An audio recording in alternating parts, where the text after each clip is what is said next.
জুলাই বিপ্লবে অংশগ্রহণ করে যারা নিহত ও আহত হয়েছেন তাদের জুলাই শহীদ স্মৃতি ফাউন্ডেশনের পক্ষ থেকে সহযোগিতা পেতে হলে হাসপাতালের চিকিৎসাপত্রের সত্যায়িত কপি লাগবে বলে জানিয়েছেন ফাউন্ডেশনের সাধারণ সম্পাদক সার্জিস আলম। বুধবার রাজধানীতে এক সংবাদ সম্মেলনে এই কথা জানান তিনি।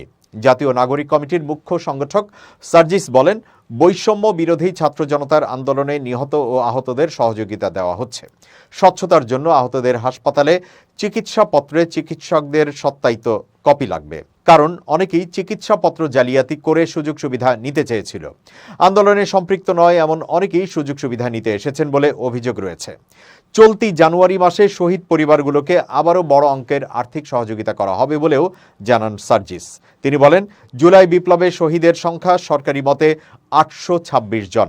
তার মধ্যে 628 জনের পরিবারকে সহযোগিতা দেওয়া হয়েছে। বাকি আছে 198 জন শহীদ পরিবার।